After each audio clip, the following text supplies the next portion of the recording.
السلام علیکم ورحمۃ اللہ وبرکاتہ۔ میری دعا ہے کہ ہر آنے والا لمحہ آپ کی زندگی میں بہت ساری آسانیاں اور خوشیاں لے کر آئے، رہتی دنیا تک آپ کے بخت پر رشک کیا جائے۔ اللہ کریم آپ کی ہر خواہش عافیت کے ساتھ پوری فرمائے، آمین ثم آمین۔ اور رحمت اللہ رب ذوالجلال ہماری خطائیں بخش دے، توبہ قبول فرما لے، کبیرہ اور صغیرہ گناہ معاف فرما دے، ہمیں سیدھے راستے پر چلا کر علم نافع، صحت کامل، رزق حلال اور مقام ابدیت عطا فرما دے۔ ہم پر رحم کر یا رحیم، ہمیں کفر، شرک، شیطان اور اپنی مخلوق کے شر سے ہمیشہ اپنی پناہ میں رکھنا۔ رب العزت ہمیں اپنی خاص حفاظت میں رکھنا۔ اللہ نے کہا ہے پس تم میرا ذکر کرو، میں بھی تمہیں یاد کروں گا، میری شکر گزاری کرو اور ناشکری سے بچو۔ اے ایمان والو، صبر اور نماز کے ذریعے مدد چاہو، اللہ صبر والوں کا ساتھ دیتا ہے۔ سورہ بقرہ کی آیت نمبر 152-153۔ جہاں تک ہو سکے اس کو پلیز پڑھا کریں۔ بے شک جو لوگ کافر ہو چکے ہیں، برابر ہے ان کے حق میں خواہ آپ ان کو ڈرائیں یا نہ ڈرائیں، یہ ایمان نہیں لائیں گے۔ اللہ تعالیٰ نے ان کے دلوں پر اور ان کے کانوں پر مہر لگا دیا اور ان کی آنکھوں پر پردہ ہے اور ان کے لیے بڑا عذاب جو ہے وہ تیار ہے۔ یہ سورہ بقرہ کی آیت نمبر 6 اور آیت نمبر 7 کا ترجمہ ہے۔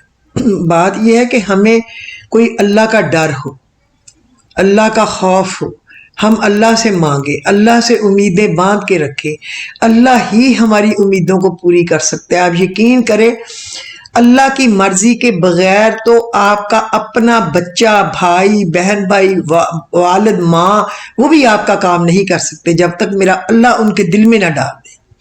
یہ یاد رکھے جب اللہ سے مانگیں گے وہ خود ہی دل میں ڈال دے گا، دشمنوں کے بھی دل میں ڈال دے گا کہ وہ آپ کا کام کر دے۔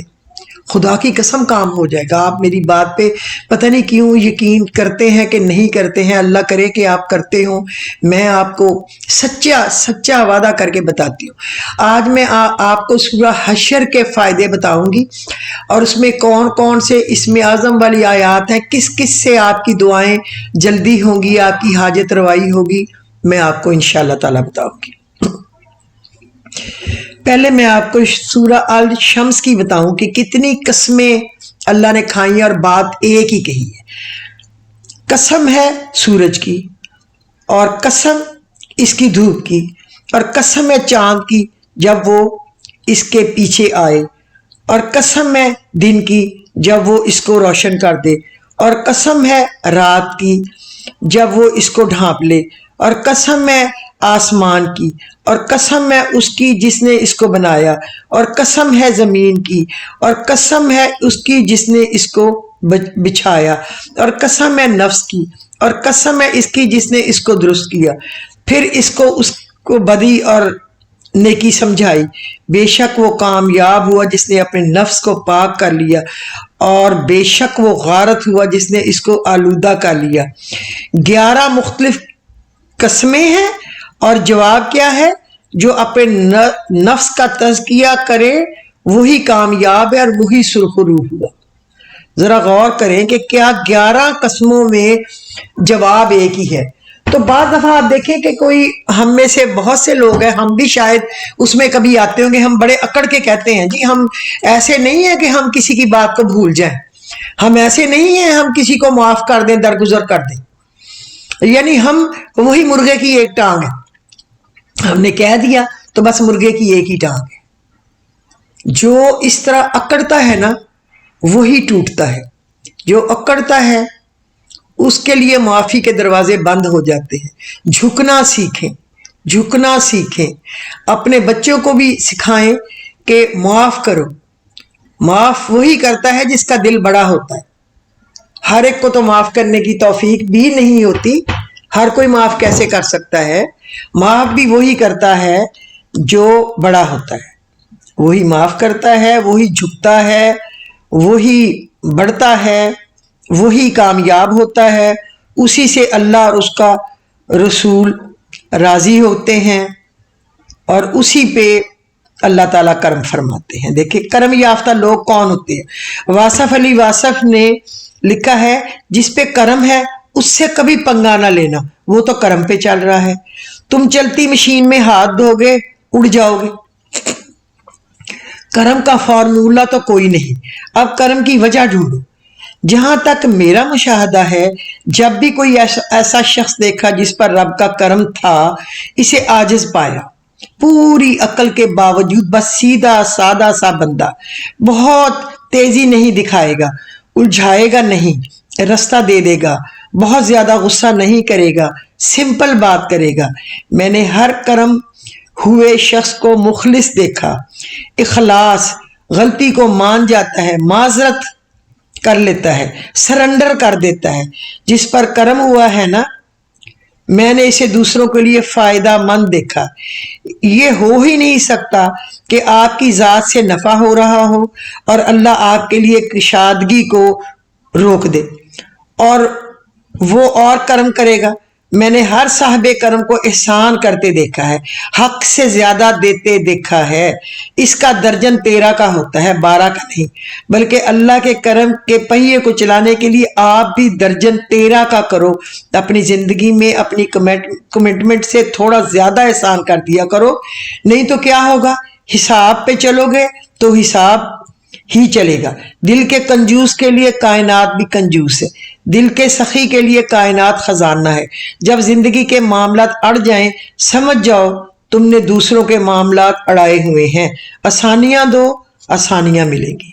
ये है असली बात कि झुकना सीखो, मुआफ करना सीखो, दरगुजर करना सीखो, किसी को रास्ता देना सीखो, किसी को अच्छा मशवरा देना सीखो, किसी के काम आना सीखो। तो बस आपके लिए अल्लाह के फजल व करम के दरवाजे खुल जाएंगे। आपको जरूरत भी नहीं पड़ेगी उन दरवाजों को खटखटाने की, सिर्फ आप अमल करके देखें। चलें अब उस बात की तरफ आते हैं। सूरह हश्र कुरान पाक की वो सूरत है जिसमें अल्लाह ताला के नाम की कसरत से बयान हुए हैं। यह सूरत अपने फजाइल के लिहाज से बड़ी बाअज़मत है, क्योंकि हाजत रवाई के लिए इसके असरात बहुत अक्सीर है। अगर किसी शख्स को कोई हाजत दरपेश हो तो वो 4 रकत नफल को इस तरह पढ़े कि हर रकत में सूरत फातिहा के बाद सूरह हश्र पढ़े और इस तरह 11 रोज तक अमल करे। इंशाअल्लाह इसकी जायज़ हाजत अल्लाह की रहमत से पूरी होगी। इस सूरत को रोजाना एक बार पढ़ने का मामूल बना लेने से पढ़ने वाले के साबका गुनाह माफ हो जाते हैं, और अगर इसे 41 रोज तक रोजाना 21 मरतबा पढ़कर अल्लाह के हजूर किसी मरहूम की बख्शिश के लिए दुआ की जाए तो अल्लाह पाक उसको बख्श देंगे।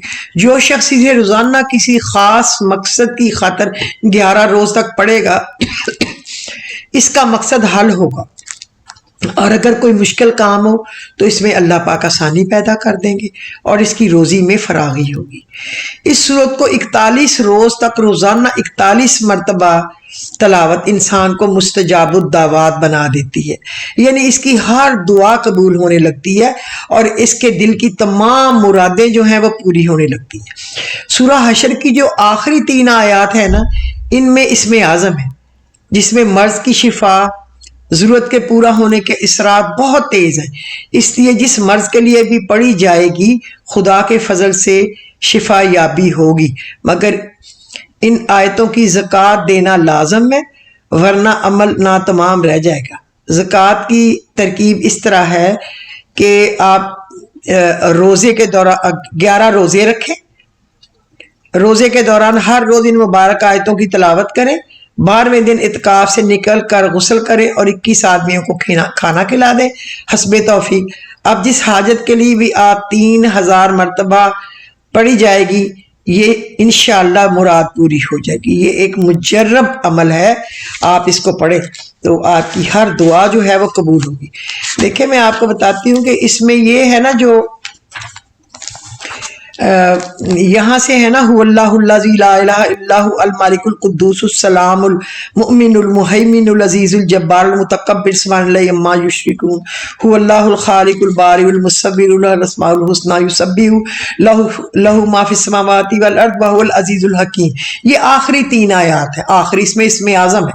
अगर सब सुबह फजर के वक्त आप पढ़ेंगे ना, औज़ु बिल्लाहिस समीउल अलीम मिनश शैतानिर रजीम, औज़ु बिल्लाहिस समीउल अलीम मिनश शैतानिर रजीम 3 दफा पढ़ेंगे आगे ये, तो 70,000 फरिश्ते पूरा दिन आपकी लिए रहमत के तलब करने की दुआ करते रहेंगे। 70,000 फरिश्ते आप फजर के वक्त पढ़ लेंगे तो। और इसमें आज़म है, अगर आप इसको 41 दफा इस तरह पढ़ेंगे ना बिस्मिल्लाह के साथ, किसी भी एक वक्त मुकर्रर करके, हुवल्लाहुल्लज़ी से आखिरी 3 आयतें, तो आप रोजाना पढ़ेंगे तो 41 दिन में जो आपकी हाजत होगी वो इंशाअल्लाह रब्बुल इज़्ज़त पूरी करेंगे, क्योंकि इसमें आज़म है।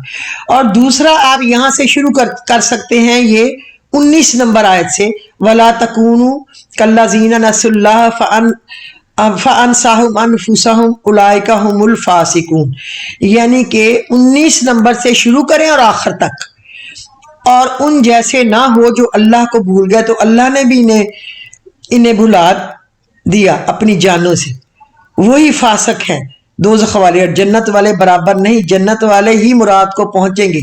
ये इसका मतलब है कि अगर हम ये कुरान किसी पहाड़ पर उतारते तो तुम देखते कि वो झुक जाता और रेजा पाश हो जाता अल्लाह के खौफ से। और ये मिसालें हम लोगों के लिए देते हैं। तो ये वला तकूनु कल्लज़ीना नसुल्लाह फ़अनसाहुम अनफुसहुम से लेके आखिर तक इसमें आज़म है। अगर आप इतना भी पढ़ लेना 41 दफा इतना, तो आपकी किस्मत खुल जाएगी, आपके मसाइल हल हो जाएंगे। आपको किसी लोगों के पीछे दौड़े फिरने की जरूरत नहीं है, कहीं बकरे ले जाओ, कहीं पैसे ले जाओ, कहीं कुछ ले जाओ, नहीं। आप अल्लाह के सामने किताब खोल के बैठ जाएं, अल्लाह की किताब में दुनिया की हर चीज का इलाज है। और मैं आपको बता रही हूँ, और मेरे से बेहतर हजारों लाखों लोग आपको हर रोज बता रहे हैं। आप यकीन करें, जो हम लोग बता रहे हैं, हमारा सिर्फ फी सबीलिल्लाह आपको बताना मकसूद है, फी सबीलिल्लाह के लिए, ताकि हमें अल्लाह ताला इसकी अजर दे मरने के बाद भी, फी सबीलिल्लाह का। और हमारा कोई मकसद नहीं है। अल्हम्दुलिल्लाह, उसने हमें दोनों जहानों की हर नेमतों से नवाजा हुआ है। मैं आपकी खातर आपको बताती हूँ, ताकि मुझे भी सवाब हो, इसी बहाने मैं भी पढ़ूं और आप भी पढ़ें। तो मेरी आपसे रिक्वेस्ट है कि अल्लाह का वास्ता है, आप इसको पढ़ा करें। इसमें बेशुमार इसके फ़ज़ाइल हैं, और आप बस इसकी आदत बना लें। जो अल्लाह ताला को याद करने की आदत बना लेगा, तो अल्लाह ताला कभी भी उसको भुलाएगा नहीं, कभी भी भुलाएगा नहीं। आप पढ़ के देखें, कुछ दिन जब आप पढ़ते हैं ना, आप तो मेरे से ज्यादा ही बेहतर होंगे, मैं तो गुनाहगार हूं। तो मैंने देखा है कि रात को, जैसे अब मैं कल सारा दिन ज्यादा मैंने कुरान पाक पढ़ा है, तो जब मुझे लगता है जैसे मैं सोई नहीं हूं, हालांकि मैं सोई तो होंगी, लेकिन मुझे यूं लग रहा है कि अल्लाह ताला ने मेरा जो है ना दिल, उसको ऐसे जारी कर दिया कि मैंने पूरी रात बार बार सूरत मुजम्मल पढ़ी है और बार बार सूरा वद्दुहा पढ़ी है। अल्लाह जाने कितने बार पूरी रात। मुझे यूं लगता है जैसे मैं सोई नहीं हूं, मैं पढ़ती रही हूं, चूंकि मेरा दिल, मेरी जुबान पढ़ती रही, लेकिन यकीनन मैं सोई हूं। मुझे लग रहा है जैसे मैं पूरी रात जागती रही हूं और पढ़ती रही। वो आपका कल्ब जो है जारी हो जाता है। जो काम आप दिन को करेंगे, आप जब सो जाएंगे तो ऑटोमेटिकली आपके तमाम अज़ा वही काम करते रहेंगे। इसलिए अच्छे काम करें, अल्लाह को याद करें, अल्लाह के रसूल को याद करें, लोगों के लिए भलाई करें, लोगों के लिए दुआ करें। जब आप लोगों के लिए दुआ करेंगे तो आपको अपने लिए दुआ की जरूरत नहीं रहेगी। हर एक की बीमारों की सेहत की दुआ करें, तंग दस्तों के अल्लाह रिस्क में इजाफा करे, बेघरों को अल्लाह घर दे, बे औलादों को औलाद दे, भटके हुओं को अल्लाह रब्बुल इज़्ज़त सीधा रास्ता दिखाए, और तालिब इल्मों को इल्म का हसूल आसान कर दे, और जिसको जो जरूरत है, रूठे हुओं को अल्लाह मना दे, बिछड़े हुओं को अल्लाह मिला दे, دلوں سے قدورتیں اللہ نکال دے، محبتیں بھر دے، سکون دے، اتفاق دے۔ اور ہمیں اللہ رب العزت سے کیا چاہیے؟ آپ بیماروں کے لیے بہت دعا کریں کہ اللہ ان کو شفا کاملہ دے، عاجلہ دے، اللہ ان کو آسانیاں دے، اللہ ان کو صحت دے۔ اللہ بڑا ہی غفور الرحیم ہے۔ جب آپ دوسروں کے لیے دعا کریں گے تو فرشتے کہیں گے آمین، اللہ اس کے لیے بھی ایسا ہی کر، اور جب فرشتے کہیں گے تو وہ دعا تو قبول ہے۔ تو یہ تھی ہماری آج کی بات، سورۃ حشر کے کیا کیا فائدے ہیں، کیا پڑھیں آپ۔ کل آپ کو کسی اور سورت کے متعلق بتاؤں گی کہ اس کو پڑھنے سے اس کے کیا کیا فائدے ہیں، آپ اس سے کیا فائدے لے سکتے ہیں۔ میرا دل ہے کہ کل شاید میں آپ کو سورہ ملک کے متعلق بتاؤں کہ اس میں کون سی 3 آیات ہیں جن کو پڑھنے سے سمجھیں کہ آپ نے اللہ کا شکر ادا کر دیا۔ اگر آپ ہر نماز کے بعد 3 دفعہ پڑھیں گے تو اللہ آپ کے لیے راضی ہو کے آسانیاں پیدا کرے گا۔ کل ہم انشاءاللہ سورہ ملک پہ بھی بات کریں گے۔ تو آج کے ایپیسوڈ میں آپ کو مجھے اجازت دے دیجئے۔ اگر آپ کو پسند آیا ہو تو اس کو لائک اور شیئر کر دیجئے، اور اگر آپ کے قیمتی وقت میں سے ٹائم ہو تو آپ اس کو سبسکرائب کر کے کچھ لوگوں کو ضرور شیئر کریں۔ اور فَسَيَكْفِيكَهُمُ اللَّهُ وَهُوَ السَّمِيعُ الْعَلِيمُ 11 دفعہ پڑھ کے اپنے گھر والوں کو دم کرتے رہیں تاکہ کرونا سے بچے رہیں۔ لا الہ الا انت سبحانک انی کنت من الظالمین پڑھنے سے کرونا دفعہ دور ہو جائے گا۔ پڑھ کے پانی پہ دم کر کے اپنے گھر والوں کو پلائیں، خود بھی پئیں۔ اور انا اعطیناک الکوثر یہ بہت زیادہ پڑھیں، اس سے بھی کرونا چلا جائے گا۔ پلیز آپ ان چیزوں پہ عمل جاری رکھیں۔ اللہ ہمیں ہر آنے والی آفت، مصیبت، پریشانی، تنگی سے اپنی پناہ میں رکھے، اور ہمارے گھروں پہ اپنی خیر و برکت اور اپنی حفاظت کی خاص چادر تان دے۔ آمین الہی ثم آمین۔ خدا حافظ۔